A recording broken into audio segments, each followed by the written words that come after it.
It's time now for Countywide, a special presentation of Yavapai Broadcasting News.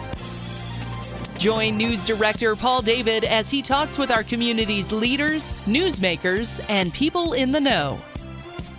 You'll hear about the hot topics that affect all our lives in Yavapai County. And now, here's today's Countywide. But as always, it is great to have you in studio today. Friends of the Verde River are here. Kathy Hellman and Laura Jones. Welcome to studio.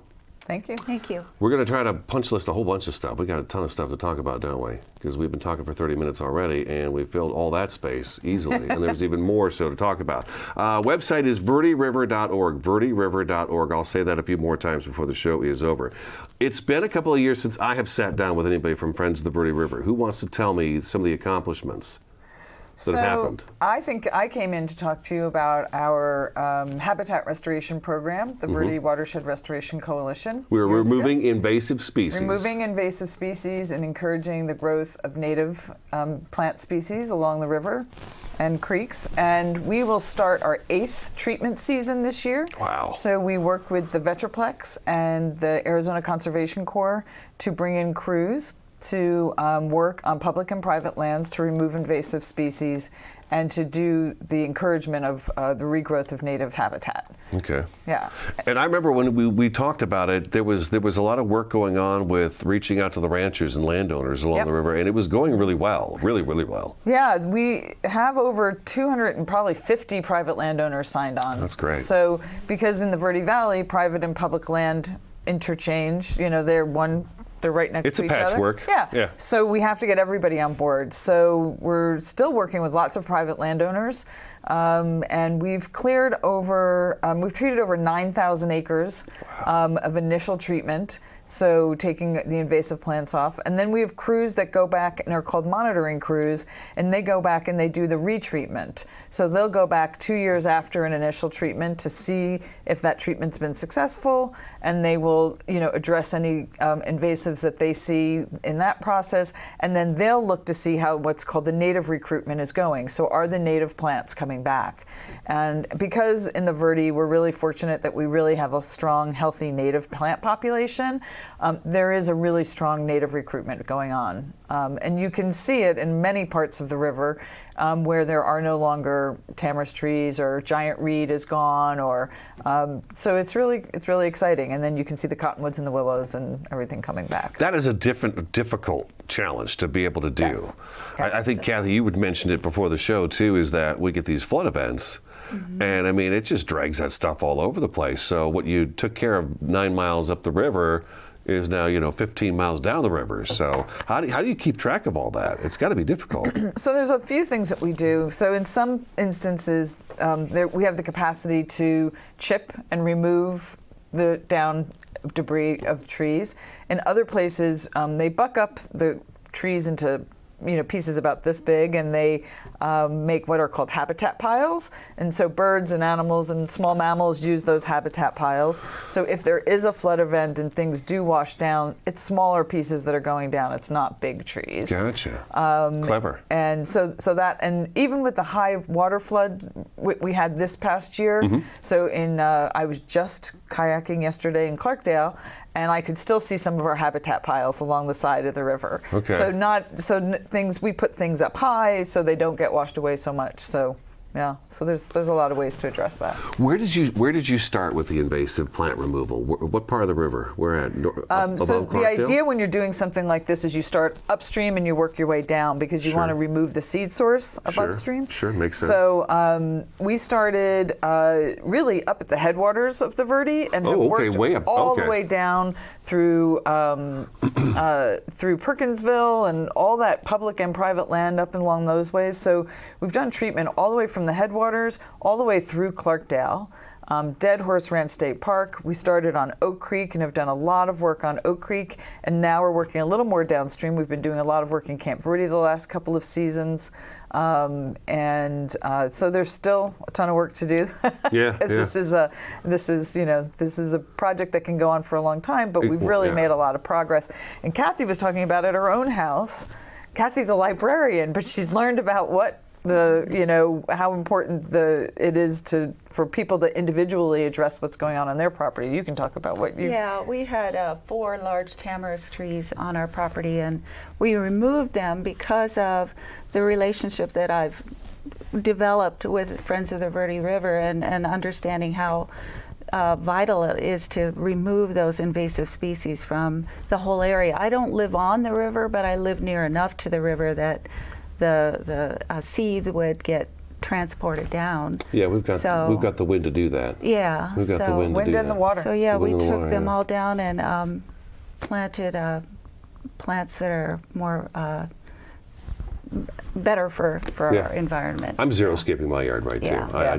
I don't need all that stuff in my yard, so xeriscape is just fine with me. Yeah, more and more. Okay, so that is a lot of work. Yeah, that's exciting. Friends of the Verde River was a little grassroots group years ago when I first had you come in, and now we're just leaps and bounds doing all kinds of great things along the Verde River, so that's really neat. Yeah. Okay, so volunteers.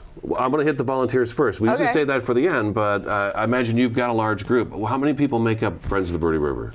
We have, I think there's 11 employees now. Wow, and really? Okay, all right. I think there's 11 of us. I have to count. And then we have over 100 volunteers. One of the things that's happened in the last few years is there's been a merger with Friends and Vervno and the Verde River Basin Partnership. So we all came together. And that means we have our volunteers that we've always had who have gone out and helped with invasive plant removal or trail building and that kind of activity. Then we have over 100 volunteers who help us run the Verde Valley Birding and Nature Festival, that help us run the river runoff. We've got the Waterways exhibit coming up. People will help us volunteer with that. So there's all kinds of things that we have volunteers who come in and help us do mailings in the office. And so there's all kinds of folks that are out there doing things. But without the volunteers, we couldn't do the work that we do. Exactly. Yeah. Okay, so if you want to volunteer, verderiver.org is a good place to start, and then you could find out more about that. We have, we've got a couple minutes before we have to take a break. Let's inform people. We talked about the tamarisk tree. It was brought here because it was a fast grower, and it cut down on soil erosion really fast, but unfortunately it spreads like wildfire, and so it's hard to stop. Yep. What are some of the other invasive species that we are removing from the Verde River? So there's the Arundodonax, which is the giant reed, and people think it's a bamboo, and it's really just a giant grass. And that also will just continue to grow and double in size. And that's labor intensive to remove, but we've got a very effective treatment for it. So we've got a 95% success rate when we do that work. Well, that's pretty good for bamboo. Yep. The other one, Russian olive, which we don't have a lot of here in the Verde Valley, and we've been pretty successful in treating that where we've done that. But there's some of it that along Oak Creek and some of it along the Verde. Can you paint a picture of Russian olive for me in my head? Russian olive has this sort of silver leaf, and it has very long stickers on it, and that's part of the hard part about removing it is you have to be very careful not to get punctured with the prickers. Okay. So that's not very nice. How about the tree of heaven? And then the tree of heaven, which is the paradise tree or Lanthus altissimus, which is, you see it all through Cottonwood in Jerome. It was one of the lure of the gentleman in Cottonwood in Clarkdale who got all the kids to pack up the seeds and flew over Jerome and dropped them.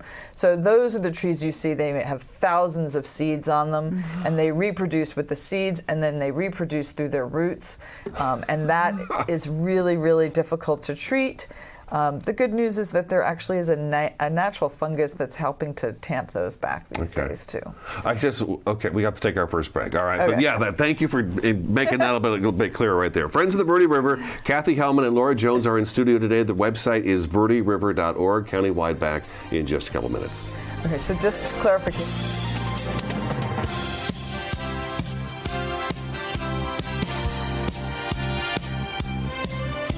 Start your journey toward better health with Ageless Touches Massage Therapy.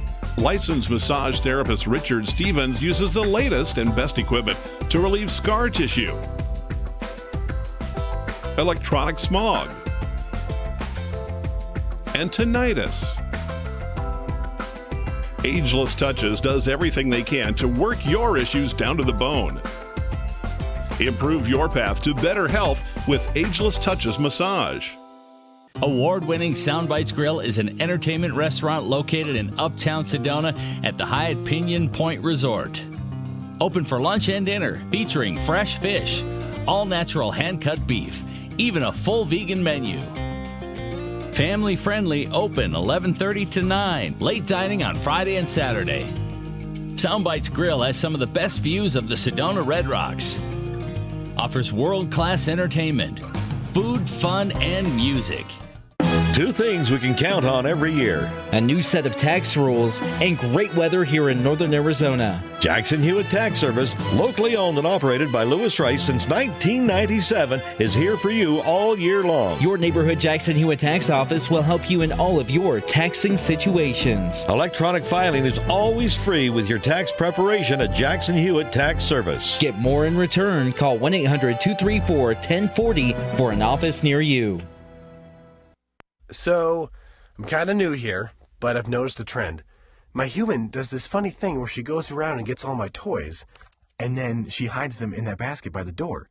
You know, but it's always the same basket, and it's always in the same place. And then she acts so surprised when I find them, but, you know, she's putting them in the same basket. Again. It's like, hello? That's where you put it last time. You were the worst at hide and go seek.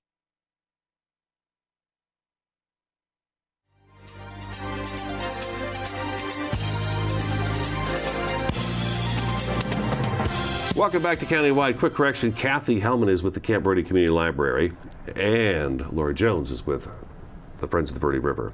VerdeRiver.org is the website. So we've got, the first event we want to talk about was the one that's right here, right? Mm-hmm. Waterways? Yep. Waterways is the first event coming up, and that's why you guys are here. So tell me about Waterways. What's it all about? Waterways is an exhibit. It's a partnership between Smithsonian Institution and Arizona Humanities to bring museum-quality exhibits to rural communities. Rural citizens don't always get to the big cities to see museum exhibits. So this is our third exhibit at Camp Verde Community Library. The other two were sponsored by NASA. But this one, it's a beautiful exhibit. The displays are beautiful. There's interactive qualities. There's videos to watch. There's things for kids to do and to learn about the water and the impact that it has on our lives and not just take it for granted. So we're very fortunate to be the host for the exhibit, and looking forward to all of the activities that are, they're really all over the Verde Valley. They're not just centered at the library. There's some at the library, but the exhibit will be at the library. When's the exhibit show up and how long it will be there? It starts August 24th, will be our opening day, and then it ends October 5th. Okay, so you have it for a period of time then. Yeah, 6 weeks. Yeah. Okay. It's at 12 different communities around the state. So we get it, and then it goes, I think, down south somewhere. Black Canyon City. It's up in Page right now. So it's nice. It's really allowing communities to talk about the Smithsonian Institute, but also do a series of local programming around water. So we're doing everything in the Verde Valley here, from an art exhibit that will be at Yavapai College. This has been a real partnership with so many different organizations. So there's an art exhibit. There's going to be author talks about a gentleman who kayaked from the top of the Verde, canoed from the top of the Verde all the way through, a solo canoe trip. He's going to be talking at the library. From start to finish on the Verde River. Start to finish, yep. Solo, that would be an interesting thing. And he wrote a book about it. Yep. Yes, that would Verde be River really Elegy. neat to talk to him. Yep. And we've got films going on. We've got two Arizona Humanities speakers coming to talk at Yavapai College and at the Cottonwood Library. So we've really got a lot of different activities going on that for families, for everybody. So I'll do the plug now. It's VerdeRiver.org/waterways to have a scheduled detail, or look for one of our rack cards that we're going to be putting all over the community. Okay, all right. Yeah, the cards are nice. Yeah, it's got all those. It's all listed down here all the way through October 11th, starting with August 20th is the first thing I see, all the way down through October 11th. Yeah. So yeah, there's going to be a ton of stuff going on in regards to water, which of course is great. And then there's the art exhibit. Can we talk a little bit about the art exhibit? Now, is this photos, paintings, all kinds of different? It's all kinds of things. So the Yavapai College Art Gallery here at the Verde Valley campus has put out a call to artists, for artists all around the state. But the art exhibit is called Visions of the Verde. So we're asked people to submit art that is reflective and includes the Verde River. And that, I think it could be an interesting collage of, especially if it's painting. You know, everyone's eyes are a little different on what they see and what they like. So that would be very interesting. Yeah. So the grand opening of that is August 23rd. And again, it's the Yavapai College Verde Valley Campus Art Gallery. Okay, all right. So neat stuff. Yeah, that we're really excited about. This is the fun stuff, right? It's less work. Is it less work, or is it more work to put something like this together? Kathy, it's got to be something, right, to put these together? Now we get to the fun part. Yeah. No, we've been planning for a couple years now, trying to pull this all together. Now we get to see the fruits of all that labor. So, and watch the community respond. One of the things that was really fun for us this summer is we have summer reading program at the library, and we partnered this year with Parks and Rec, so they brought the summer campers over, their day campers over to our summer reading program, and we all worked together on a story to do with the river. And Rosanico Family Park has a story walk path. There's 9 signs with the ability to put the story one page at a time. So as you walk around the path, you read the story. So working with the kids, we brainstormed a story about the bearded dragon that lives in the library. Okay. His name is Dewey, and the story is about Dewey running away to the river. So the kids did some of the artwork, and the drawing of the lizard and the mouse was done by the kids, and then we set it in the photo of the library. So it's a combination of things that kids have done and staff working together with the kids to write a story about the bearded dragon and his adventures at the Verde River, and just to bring it to the level of children getting involved and learning about the importance of protecting the river, but not thinking that you can just go play in it without, a bearded dragon can never survive in the river. Neither could a child. So, just bringing it to their level. So water is life, and treat the water with respect. That's for sure. Exactly. Yeah. All right. Wow. Okay, and then we've got a coloring book here too for the kids, I would imagine. Yeah, and that has a page here for coloring. Yeah, and there's a page for each of the communities in the state that has the exhibit. So we got to create one that reflects the Verde River in our area. So the I did not notice that, but page. Okay. Yeah. All right. I see. Camp Verde, kayaking. Yep, got our kayaking in. Amazing. All right. Do we have more eradication going on? Let's jump back into that for the rest of this year, or is there certain times that you guys do that in the year? We do that in the fall, in the winter. So our crews will start again. When everything's sleeping. October this year. Okay. Yeah, when things are going dormant is the most effective time for treatment. Attack. Okay. Yeah. All right. Do you ever burn? Do you ever burn? Oh, we don't burn. Sometimes private landowner burns. The other thing that's happening with this is there's a beetle that attacks the tamarisk tree, and that's finally gotten to the Verde Valley. So there is some. People might notice their tamarisk trees turning brown. You can see it a lot in Clarkdale, and that's the effect of the tamarisk leaf beetle defoliating the trees. Eating the green. They're eating the green. And you said it won't kill it necessarily, but it stresses them and it tamps them back. So. So people might start to see, and if they wonder why the tamarisk trees look brown, if you look down over Peck's Lake or you come right over the top by the dam in Clarkdale, you'll start to see the effects of the beetle. Okay, the tamarisk beetle has arrived in town. Has arrived. Take another break. Kathy Hellman with the Camp Verde Community Library in studio today. Also, Laura Jones with Friends of the Verde River. VerdeRiver.org is the website. Countywide back in just a couple minutes.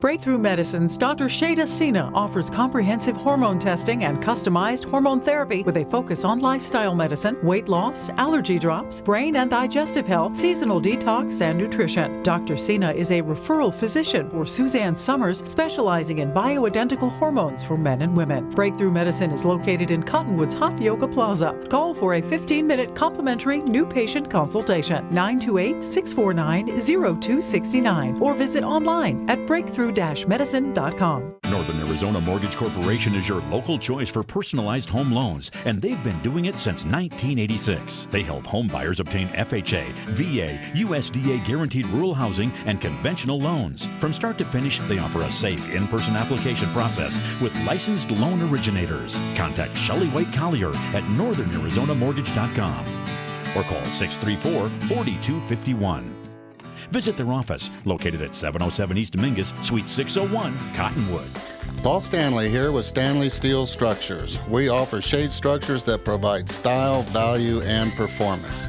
Our Equinox louvered roof opens and closes to give you the ultimate patio experience. We also offer Alumawood shade covers that looks like wood but lasts like steel and never needs painting or maintenance. Visit us at StanleySteelStructures.com. Contact us today and be covered tomorrow. Stanley Steel Structures. Let us add some space to your place.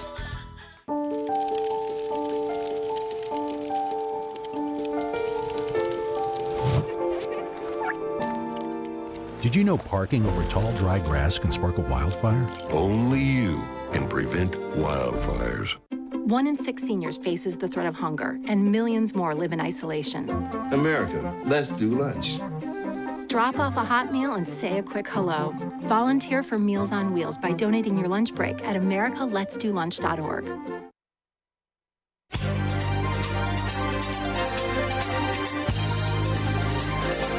Welcome back to Countywide. We've got just a few minutes left of the program. One of the program we want to talk about is State of the Verde Watershed coming up in October. I think that's going to be interesting. You said you'd be willing to come back after that's over to let us know how the report card comes out. Yes. So what's going to be happening there? So it's going to be a 3-day event. The first day will be field trips, and then we'll spend 2 days really talking about the state of the watershed. And we've been working with the U.S. Forest Service and the University of Maryland to develop a report card that sort of looks at different factors in the watershed here. What kind and of looks factors? at the health. It looks at the ecology. It looks at riparian health. It looks at the economy.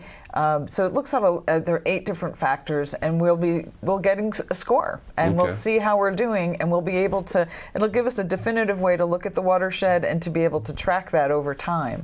So the conference will be sharing of sort of the final draft of the report card, so people can get a sense of what's in it and just and to be able to really see. There's been a large group of people that have been really working to put this together. So it's really exciting, and that'll be the end of October. How long has it taken to put this report card together? This been is about the initial, a year and a half, 2 years, yeah. Okay, so this is the research first. and work, yep. Okay, all right, and they've been traveling down the river. Yeah, they're traveling down the river, and they're looking at reports, and they're looking at all kinds of factors, doing interviews in the community to really put together the information. Interesting. Yeah. Okay, so that will be a nice tool. You'll know what's working, maybe what's not working. What's not working, where things are really bad right now that maybe you didn't know about. That's interesting. Yeah. All right, that's coming out October. So in November, after we get the report card, and you get a chance to look it over, have you come back and tell us how that all turned out. Okay, all right. Donations, you guys are 501c3? Yes, we are. Both of us are. Okay, so donations are always welcome. So, but there's a way to do that, verderiver.org. There's a way to do that at the Camp Verde Library as well. Yes, it's cvlibrary.org. cvlibrary.org, okay. All right, and then volunteers. Do you need volunteers at the library? We do. Do you really? We have a variety of jobs that volunteers do at the library. Okay. From helping at the computer desk, in the children's library, or at the front desk. If you like to be social with people, it's a great opportunity to visit with people and interact and make friends. And you said it's crazy busy down there. It is crazy busy, yes. That's excellent. I used to be able to keep up with everything that's going on, and now people will say, I was at your library doing such and such, and I'm like, oh, okay, you were? So, yeah. That's great, though. Yeah, it is. That's really great. Great. It's good to be busy. All right. That's all we got time for. Laura, good seeing you again. Thank you. Back in November, right? Yep. Okay, Kathy, nice to meet you as well. Thank you. All right, that's today's Countywide. As always, we thank you for watching and listening, and we will talk to you again next time.